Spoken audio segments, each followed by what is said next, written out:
Welcome, foolish mortals, to another video. Alright, I'll stop. Hey everyone, it's Cinema Lovers Incorporated back at you again with a brand new video, and today, of course, I am reviewing another film, part of Spooky Dooky Time. I will be reviewing Halloween movies every single week for October Halloween. Let's get some lights on up in here, ladies and gentlemen. There we go. Wait. This is going to be better, and there we go. Alright, so ladies and gentlemen, I had the privilege to see a film, a really cool film, and it was, of course, The House with the Clock and Its Walls in it. Something like that. I saw it on Friday, ladies and gentlemen, with my Oma Jelaine and my Papa Wade. Now, ladies and gentlemen, I put this as a Halloween movie. It stars Jack Black and Cate Blanchett and a cast of other people. And I was excited to see the film. Now, it got mixed reviews. I believe it got a 67 on Rotten Tomatoes. However, the fans, people like me, gave it in the 50s. So that's not very good, ladies and gentlemen. But I thought that the film had problems, but I still enjoyed it. I'll probably never see it again, but I enjoyed the chemistry between the boy and Jack Black. I thought that was the highlight of the film. Oh, and Cate Blanchett. All of their chemistry was very believable and convincing. I enjoyed watching this cast interact with each other. And I thought the house was really creepy. Some really cool things go on inside the house. But I have some negatives. The house is very boring. There's not a lot explored in this home. You get a couple rooms and that's it. I wanted to know more about the home. I wanted to see more magic. I didn't want to see some cat pooping in the water. It was funny the first time. They did it 2 more times, and they're trying to make the little children laugh. It didn't work. It was funny the first time, but oh my god, it got bad. But the film does struggle because of the poor direction sometimes. Sometimes these people, the way they speak, just doesn't feel right. When Jack Black says, "Bad kitty," it just doesn't feel like it was delivered properly. They could have had another take, but it felt rushed. The kid, he's not a very good actor. I'm sorry. I don't like him. He's not very believable as an actor. And personally, he was not very good in the main role. Another problem I have is the overall storyline with this guy who basically killed himself after he came back from the war. He met a demon, and the demon wanted him to basically take over the world and rule the world. And it was just very boggled down. And after a while, near the end of the film, it became so messy. His wife returned back from the dead, and they plotted to destroy everyone, and it just got so messy. Everyone's like, we have to do this magic. We're gonna go here. We're gonna go here. We're gonna fight here and fight here. New storyline information is revealed. Character moments are revealed. Character traits are revealed. We have more action. A lot of stuff is going on, ladies and gentlemen. And near the end, it becomes a train wreck when they fight this villain. And he's on the clock, and then Jack Black turns into a baby. Oh my god. He's like, Mama! It was so bad. Another problem I have with the film is the school. I don't think the school was explored enough. They could have done so much more with it. Whenever they go to this school, I'm like, oh, let's get back to Jack Black doing magical stuff.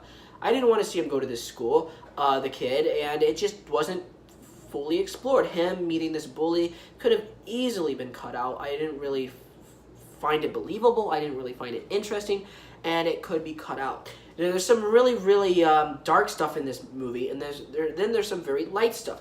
Kids will be freaked out from this movie. This movie does not have a good balance. It's a family film, but in my opinion, it has some very dark moments that I found very disturbing. There's one scene in this movie where they resurrect the bad guy, and he comes out of the tomb, and it's very graphic. There's worms all over him, eating him, maggots, and when you see this guy, his whole face is decaying.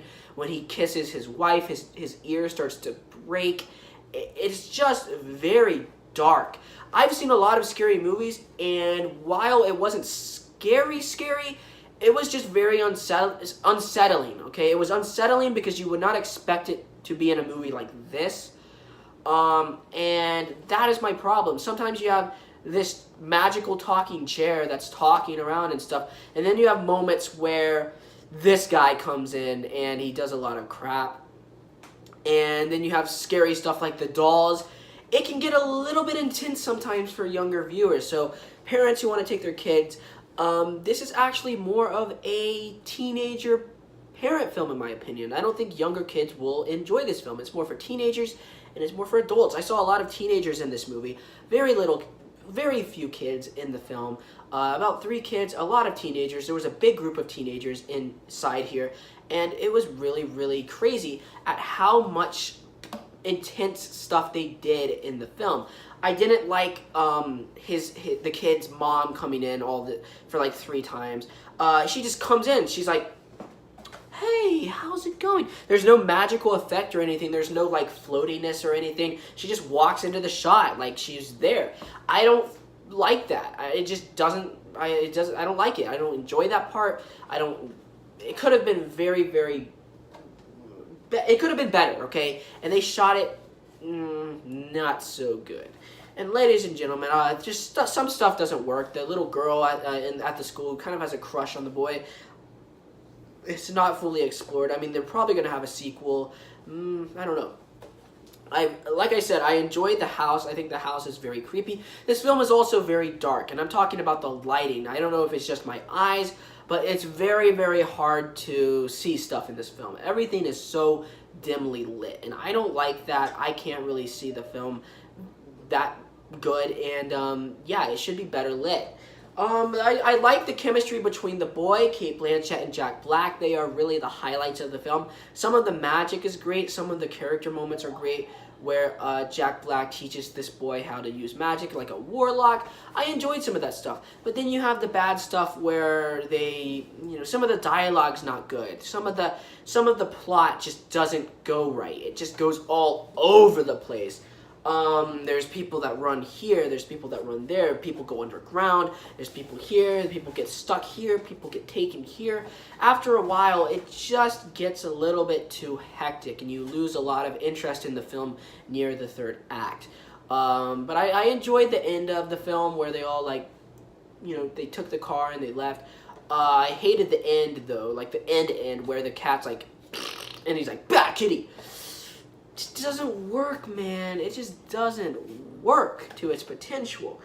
But ladies and gentlemen, this film, not perfect. It's a good, fun, harmless Halloween movie for all ages, especially teenagers, adults. Young children will not like this movie, I tell you that.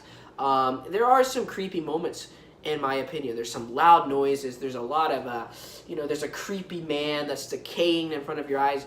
Film's not perfect. It's harmless entertainment. I will probably never see it again. But The House with a Clock in Its Walls, I like the characters. I like some of the sets. I like some of the interactions. But that plot and the dialogue sometimes and the comedy just gets a little bit too stupid sometimes. So I hope you enjoyed my video. Leave a like, comment down below, subscribe to whatever the heck you want to do. And tonight I will be reviewing The Walking Dead Season 9, Episode 1. You don't want to miss it. So I hope you enjoyed my video. Leave a like, comment down below, subscribe to do whatever the heck you want to do, and goodbye. And yeah, Spooky Dooky Month is still here. Woo-hoo-hoo-hoo. Yeah.